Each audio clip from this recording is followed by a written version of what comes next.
উত্তম কুমারের সেরা সিনেমা দেখতে হলে ডাউনলোড করুন click app. Smoking is injurious to health. It causes cancer. ধূমপান স্বাস্থ্যের পক্ষে ক্ষতিকর, এর ফল ক্যান্সার। মদ্যপান স্বাস্থ্যের পক্ষে ক্ষতিকর। Consuming alcohol is injurious to health.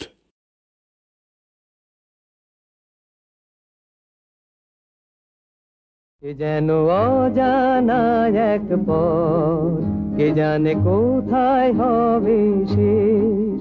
কে যেন অজানা এক পথ, কে জানে কোথায় হবে শেষ। স্বপ্ন একি চেয়ে যে দেখি, এ যেন অচেনা এক এ যেন অজানা এক পথ, কে জানে কোথায় হবে শেষ।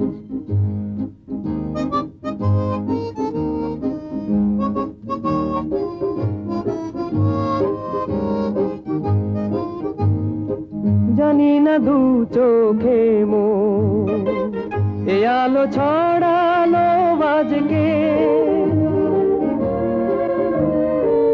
জানি না নতুন গান এ প্রাণে ভরালো আজকে।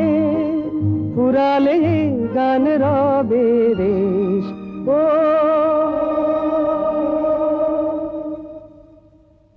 এ যেন অজানা এক পথ, কে জানে কোথায় হবে সে। ইনি এসেছেন ছবি আঁকতে। আচ্ছা, আপনার তো কাল আসবার কথা ছিল, আমি সেই মতো গাড়ি পাঠাবার বন্দোবস্ত করেছিলাম। আগে হাতে কোনো কাজ ছিল না, তাই বেরিয়ে পড়লাম। তা বেশ করেছেন। আপনার জিনিসপত্র স্টেশনে। ঠিক আছে, আমি আনিয়ে নিচ্ছি। আচ্ছা, আমি তাহলে এখন যাই। আচ্ছা, আপনি বসুন কুমার সাহেব। আমার নাম জয়ন্ত কুমার রায়। জানি, আপনি বসুন, আমি রানীমাকে খবর পাঠাচ্ছি, উনি শুনলে খুশি হবেন।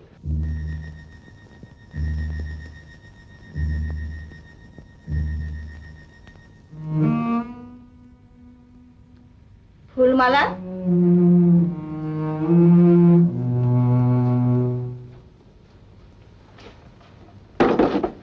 ফুলমালা, আমি না ডাকা পর্যন্ত বাইরে অপেক্ষা কর, কেউ যেন না আসে। দাঁড়িয়ে কেন, বসো। ঠিক মায়ের মতো মুখ। হ্যাঁ, বিন্দুবাসিনী, তোমার মায়ের মুখ পেয়েছো তুমি। মাকে আপনি চিনতেন বুঝি? তোমার দিদিমার সঙ্গে আমি সই পাতিয়েছিলাম। এই যে আংটিটা দেখছো, ঠিক এই রকম আরেকটি আংটি তারও হাতে ছিল। সে অনেক দিনের কথা। আমাদের দুজনেরই ইচ্ছে ছিল বিন্দুবাসিনীর সঙ্গে আমার ছেলে বসন্ত নারায়ণের বিয়ে হোক, কিন্তু তা হলো না। মাফ করবেন, আমাকে এখানে ডাকা হয়েছিল বোধহয় কতগুলো ছবি আঁকার জন্য। জানি আজ তুমি ক্লান্ত, বিশ্রাম করো। কাল সময় মতো আমি ডেকে পাঠাবো। ফুলমালা, দেওয়ানজিকে ডেকে দে, আর একে সঙ্গে করে নিয়ে যা। আসুন। জয়ন্ত, একটা কথা।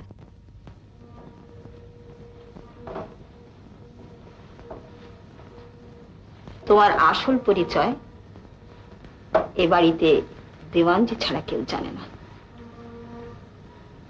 তুমি এখানে শুধু ছবি আঁকতে এসেছো।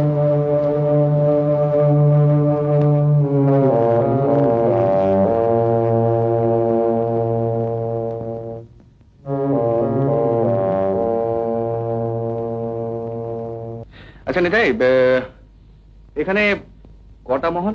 আগে দুই মহল, রানী মহলও আছে, বাই মহলও আছে। রাজা বউদের রানীও ছিল, আবার বাইও ছিল। সুবিধে ছিল। রানীমার ছেলে শেষ রাজা বাবু যিনি মরে গেলেন, তিনি তো বিয়েই করেননি, এই বাইকেই বউ মনে করতেন। এদিকে তো বড় একটা কেউ আসে বলে মনে হয় না। আগে আসে। আসেন। ইয়ে বাদুর আসে, শামসিকে আসে, আর তেনারা আসেন। তিনারা? হ্যাঁ, ওই যে বাবা গো, ওই আর আজ দুদিন থেকে আমি আসছি আপনার জন্য ঘর সাফ করতে। আমি আসছি বাবু। এইটা সেই ভাইয়ের ঘর, ওই যে মরে গেছে, আর তার মেয়েটাও হারিয়ে গেছে।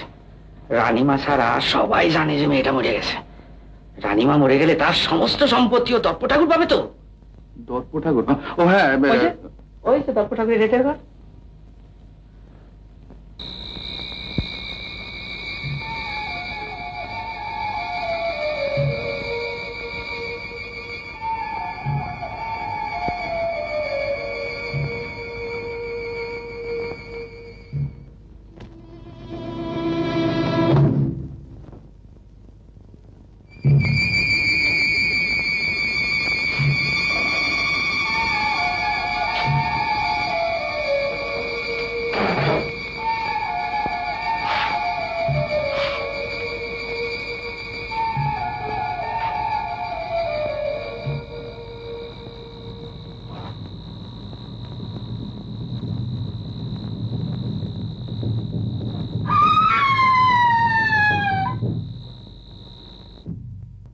একটা বিশেষ ছবি আঁকবার জন্য আমি তোমাকে আনিয়েছি। একটি মেয়ের মুখ। ছোটবেলায় সকলে বলতো সে মায়ের মুখ পেয়েছে, তাই তার মায়ের মুখ থেকে কল্পনায় তার মুখ আঁকতে হবে। সেই মেয়েটির মায়ের কোনো ছবি আছে? আছে, তবে সে কাজ আরম্ভ করতে হবে বিশেষ একটি মুহূর্ত থেকে। আমি তোমাকে মন্ত্রপুত করে আঁকতে বসাবো। মন্ত্রপুত করে? আশ্চর্য হচ্ছ? আশ্চর্য হবারই কথা বটে। তবে শোনো, আমার একমাত্র সন্তান বসন্ত নারায়ণ রাজা হবার মাত্র 1 মাস পরে হঠাৎ পাহাড় থেকে পড়ে মারা যায়। তার মৃত্যুতে এই বংশের বিধিসম্মত কোনো উত্তরাধিকারী রইল না। কারণ বসন্ত শাস্ত্র মতে বিবাহ করেনি। সে যাকে স্ত্রীর মর্যাদা দিয়েছিল সে ছিল সাধারণের চোখে সামান্য একজন বাইজি। কিন্তু আমি জানি সে সামান্য ছিল না। বসন্তর মৃত্যুর ঠিক 1 মাস আগে তার মৃত্যু হয়। ওদের মৃত্যুতে আমার কাছে সব শূন্য হয়ে গেল। রাত কোটে আর থাকতে পারলাম না। চলে গেলাম তীর্থ ভ্রমণে। সেখানে এক ভীষণ খবর পেয়ে চলে এলাম। শুনলাম বসন্তর একমাত্র কন্যা 4 বছরের শিশু চন্দ্রলেখাকে খুঁজে পাওয়া যাচ্ছে না, আর সেই সঙ্গে আমার বিশ্বস্ত চাকর লক্ষণকেও। সমস্ত ব্যাপারটা আমার কাছে ষড়যন্ত্র বলে মনে হলো। সে আজ 15-16 বছর আগেকার কথা। ওদের আমি তন্ন তন্ন করে খুঁজলাম, কোথাও পেলাম না। সকলের ধারণা ওরা মরে গেছে। আমারও তাই মনে হয়েছিল। কিন্তু কিছুদিন আগে রাত্রে স্বপ্নে মা ভবানী যেন বললেন চন্দ্রলেখা বেঁচে আছে। মায়ের নির্দেশ মিথ্যে হয় না, তাই কাশী থেকে সিদ্ধ পুরোহিত আসছেন। মা ভবানীর পুজো করে আমি কাজ শুরু করব। চন্দ্রলেখাকে আমি খুঁজে বার করবই। তুমি আমাকে সাহায্য করো। আমি সাহায্য করব? চন্দ্রলেখার একখানা ছবি আমার দরকার। সেই ছবি তোমাকে এঁকে দিতে হবে।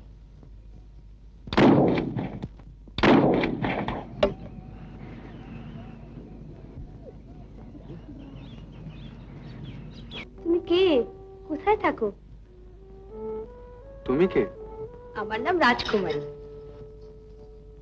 সবাই আমায় রাজ বলে ডাকে। বাহ, চমৎকার নাম তো।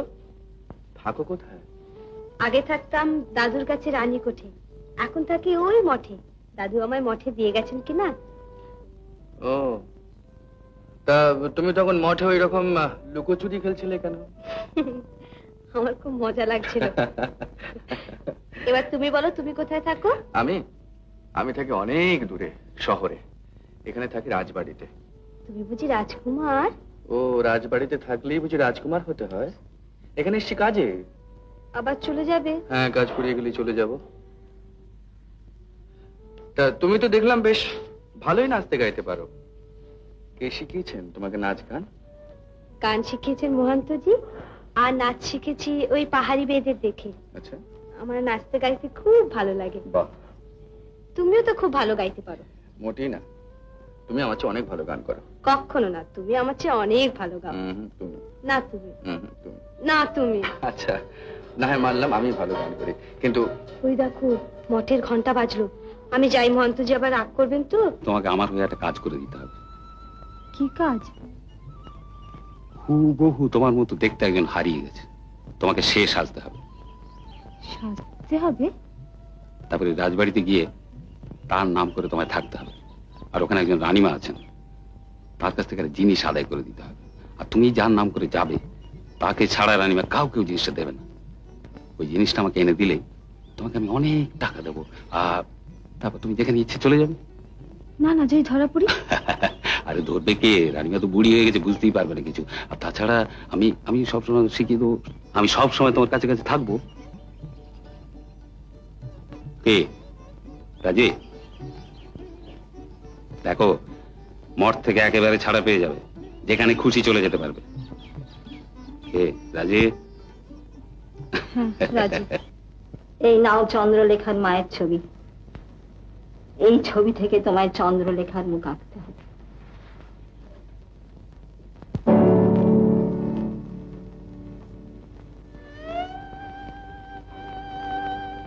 ওর নাম ছিল মালবিকা।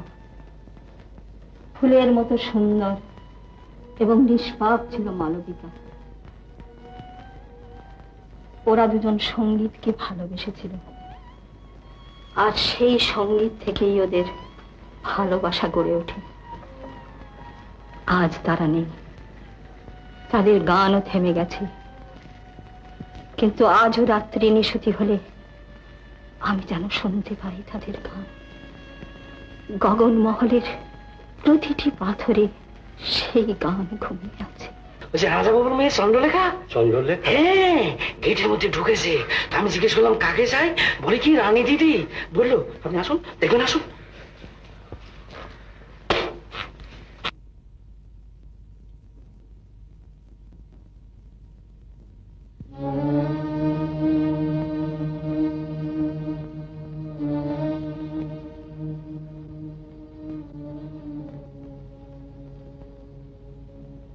এতদিন কোথায় ছিলি? কি করে নিজের পরিচয় জানলি? আর ফিরে এলি বা কি করে? বল, চুপ করে আছিস কেন? বল। দূরের এক গ্রামে এক ব্রাহ্মণ আমায় মানুষ করেন। তাকেই আমি বাবা বলে জানতাম। তার কাছ থেকেই শুনেছি আমার কেউ নেই, আমায় তিনি কুড়িয়ে পেয়েছেন। কিছুদিন আগে আমার বাবা মারা যায়, আমার আর কেউ রইল না। আমি পথে পথে ভিক্ষে করে বেড়াতাম, পাহাড়ে পাহাড়ে ঘুরে বেড়াতাম। আজ সকালে একজন সাধুর সঙ্গে দেখা। তিনি আমায় খেতে দিলেন, এই কাপড় পরতে দিলেন। তারপর এই রাজবাড়ির সামনে এসে বললেন, তোর নাম চন্দ্রলেখা, ভেতরে যা, তোর রানী দিদি আছে।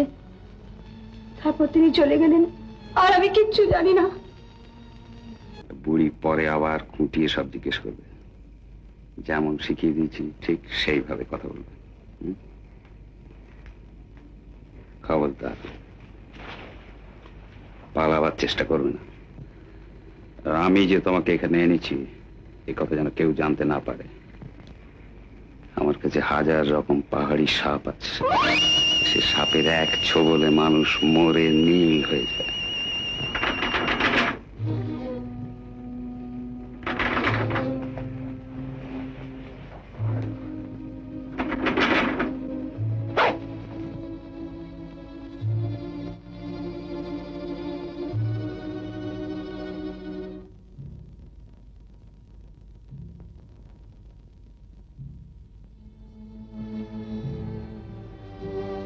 কাছে আয়।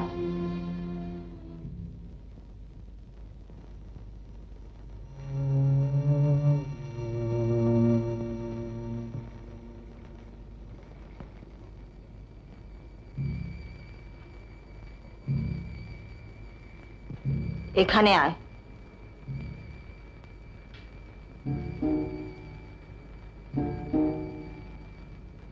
পিছন ফেরতো।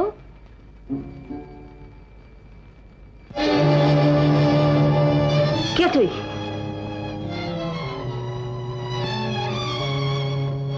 তোর একটা কথাও সত্যি না। তুই আমাকে সমস্ত বানিয়ে বলেছিস।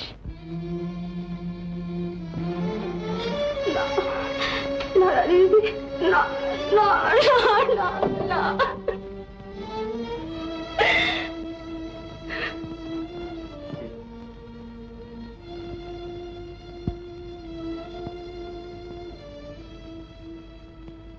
তবু আমার মাথা হেঁট হতে দেব না।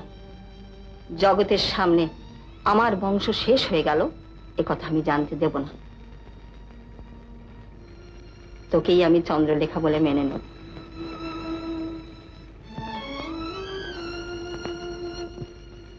যা শুনে যা। আর শোন, অভিনয় করে যা। মা ভবানীর কি ইচ্ছে জানি না, কিন্তু আমার জন্য অভিনয় করে যা। তুই যা চিন্তাই করতে পারিস না, সময় হলে তেমন সম্পদ আমি তোকে দিয়ে যাব।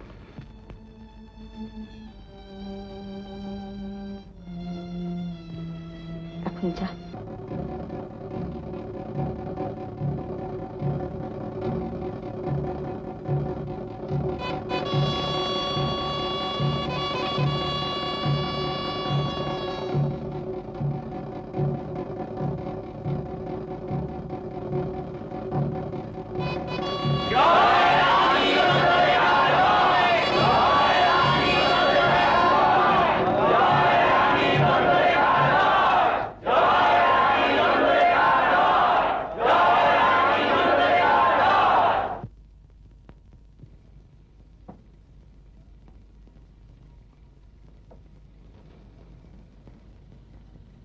এটা এখন খুলে দেখবি না।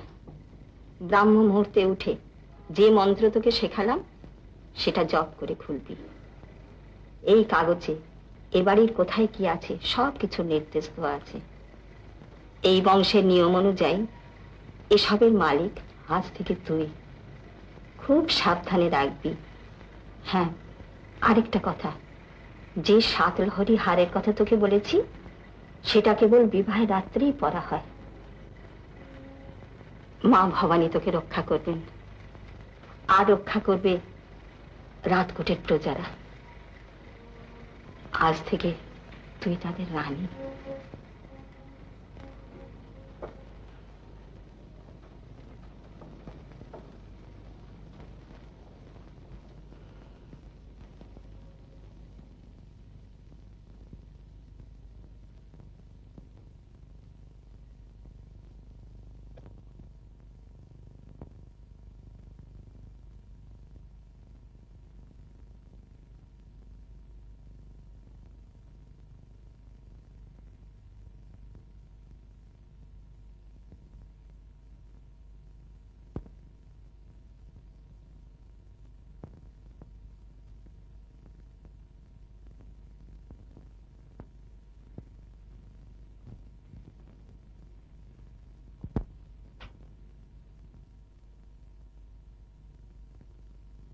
শাবাশ।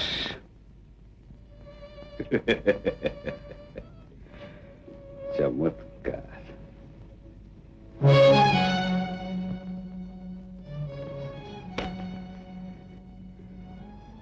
কাল ভোরে সূর্য ওঠবার আগে ছাদে অপেক্ষা করবে।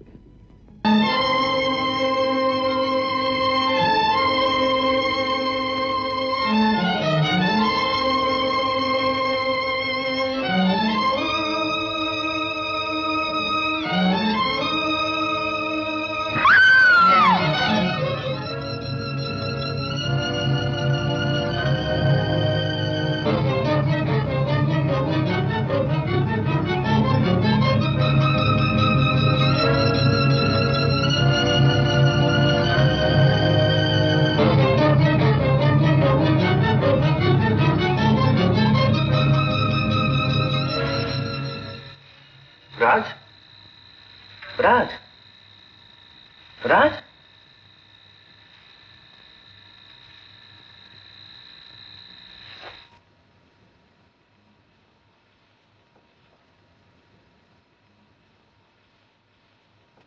রাজ, এই রাজ, রাজ, কি হয়েছিল? কি যেন আমার গলা টিপে ধরেছিল। গলা টিপে ধরেছিল? তা তুমি ওখানে কি করছিলে? আমি যে তোমার কাছে আসছিলাম। কেন? ধর্ম ঠাকুর আমার কাগজটা ছিনিয়ে নিয়ে গেছে। কোন কাগজটা? রানী দিদিমা একটা কাগজ দিয়েছিল, বলেছিল খুব সাবধানে রাখবি। হঠাৎ ঘরে ঢুকিয়ে দেখি দর্প ঠাকুর আমার হাত থেকে কাগজটা ছিনিয়ে নিয়ে গেল। আচ্ছা রাজ, দর্প ঠাকুর তোমার কাছ থেকে কাগজটা নিয়ে যাওয়ার পরে তুমি আমার কাছে আসছিলে, আসার পথে কে একজন তোমার গলা টিপে ধরেছিল, তাই না? কি হবে? হুম, কি হবে? কি আবার হবে? কিচ্ছু হবে না। মানে? মানে ওই কাগজটা আমাদের এখন কোনো প্রয়োজন নেই, বুঝতে পারলে না? পারলে না তো? আমরা তো এখানে থাকছি না, আমরা তো চলে যাচ্ছি। আমরা এখানে থাকছি না, হুম, আমরা চলে যাচ্ছি। হুম। কিন্তু দর্প ঠাকুর যে সকালে দেখা করতে বললেন। দেখা করবে? তুমি বলছো? আমি বলছি। আচ্ছা, কিন্তু আমার যে ভীষণ ভয় করছে। ভয় পাবার কি আছে? দেখো না দর্প ঠাকুর কি বলে।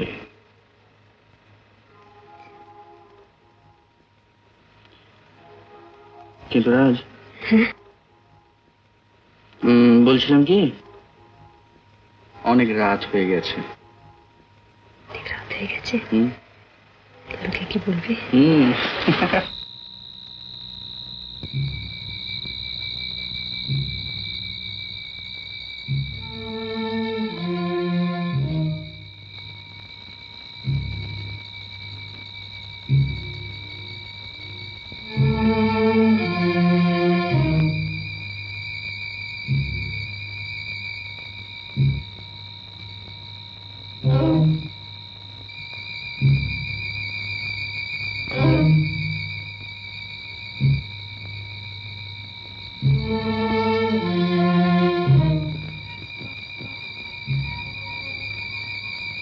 शाबाश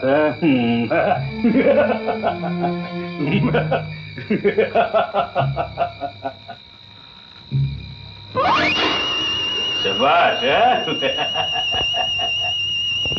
जात के उठे हैं एक छोली का झाड़ी की बोली रे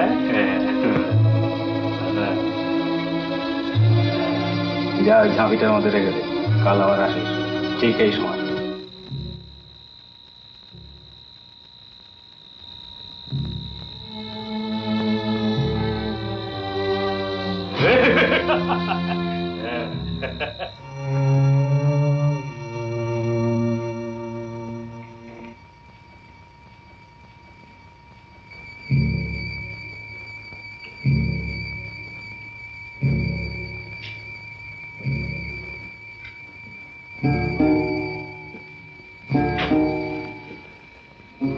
ওই ছবি আঁকিয়েটা তো আজই চলে যাচ্ছে।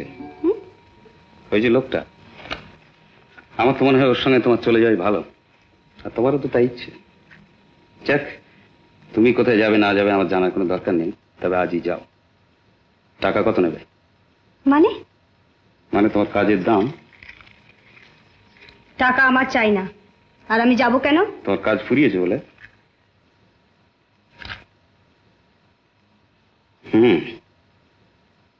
সুযোগ নেবার চেষ্টা করছো? করো না। আমি অকারণে কিছু করি না, কিন্তু ভয় দেখিও না বলছি। আচ্ছা, তাহলে তোমার রানী দিদিকে সব বলেই দিও, আর আমার কথা শুনে রাখো। আজকের দিন শেষ হবার পর এই রাজবাড়ির ত্রিসীমানায় তোমাকে দেখতে পেলে তার ফল ভালো হবে।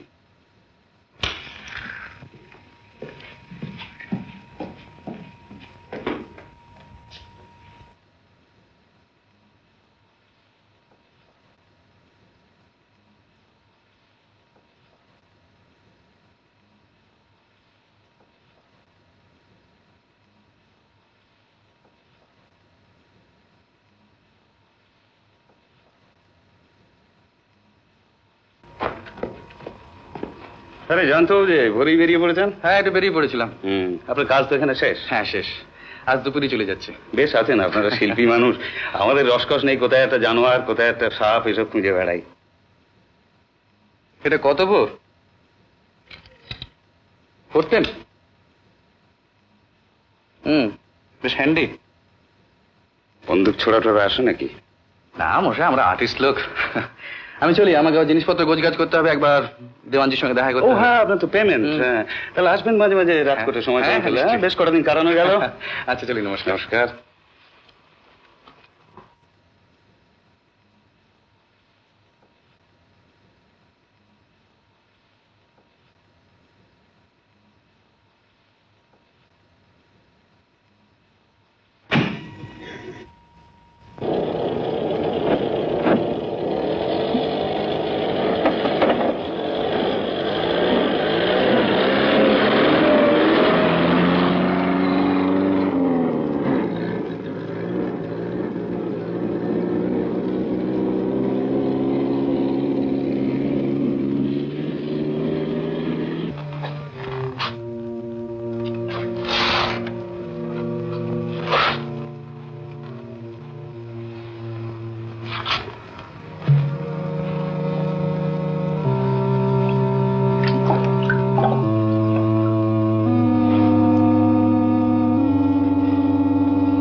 হাত তুলে দাঁড়ান।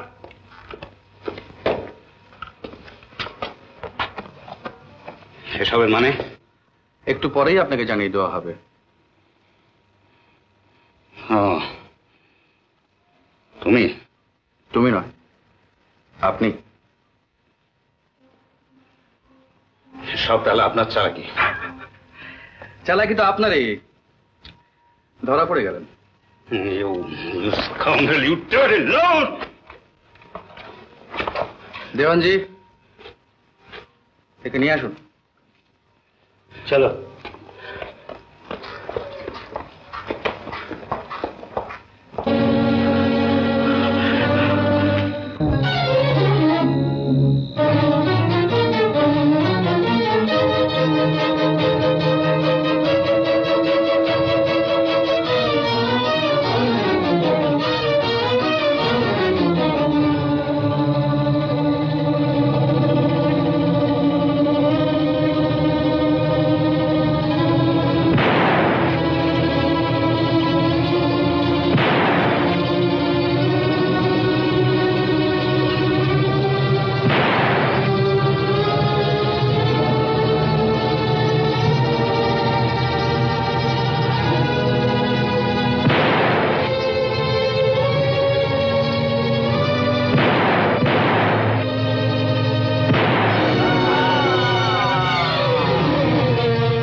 আমি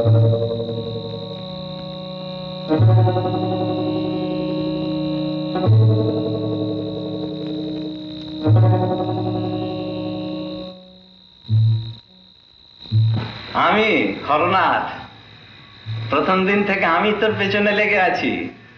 আমি রাত্রি তোকে ভয় দেখিয়ে বেড়াতাম, ওই মেয়েটার গলা টিপে শেষ করে দেওয়ার জন্য আমি চেষ্টা করেছিলাম। সুড়ঙ্গের দরজাগুলো আমি বন্ধ করে দিয়েছি। আপনি ওখানে কি করছেন? কিছু না, লড়াই দেখছিলাম। তাই নাকি? তা এখন দরজাটা খুলে দিন। খুলি যদি দেব তো বন্ধ করলাম কেন? আমি তো দত্তের মতন বোকা নই, তাকে তো নকল নকশাটা দিয়ে ভুলিয়ে দিয়েছিস। আমি কিন্তু তোর ঘর থেকে আসল নকশাটা বার করে নিয়ে এই দেখ নকল করে নিয়েছি।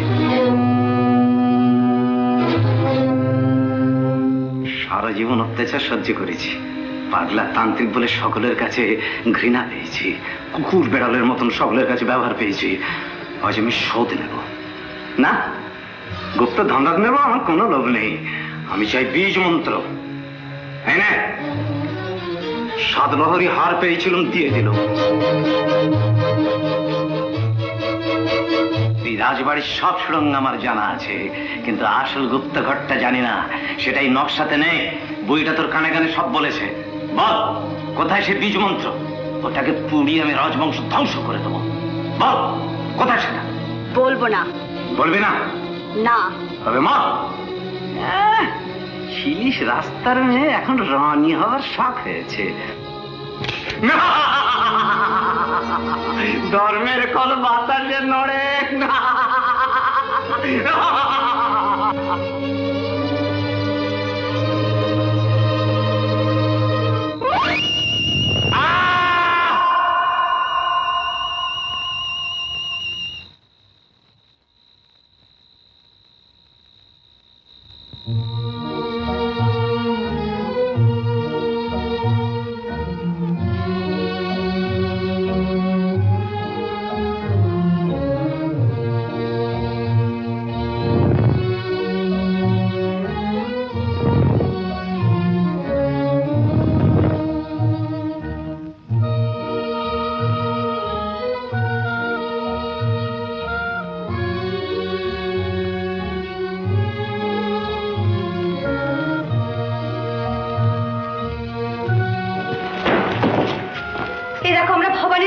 সামনে চলে এসেছি। রানী দিদি,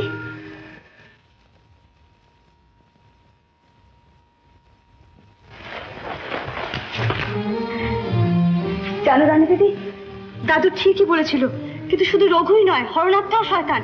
রঘু আমাদের গুলি করে মারতে চেয়েছিল, আর হরনাথ সমস্ত সুড়ঙ্গের পথ বন্ধ করে দিয়েছিল। কিন্তু ওরা দুজনেই হেরে গেছে তোমার ওই তাহেরপুরের রাজকুমারের কাছে। রানী কেন জয়ন্ত, কাছে এসো।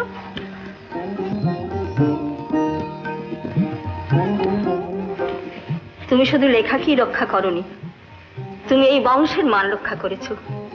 কিন্তু যার দয়ায় সব কিছু সম্ভব হয়েছে, চলো আমরা সেই মা ভবানীকে প্রণাম করি।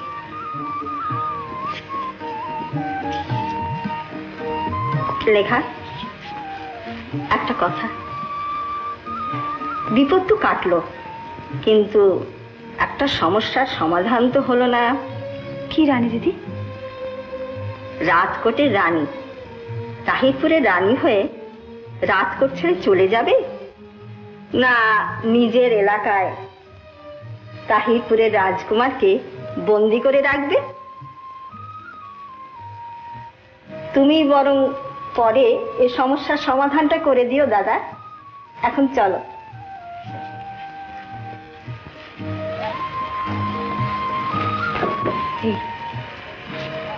জুতোটা খুলে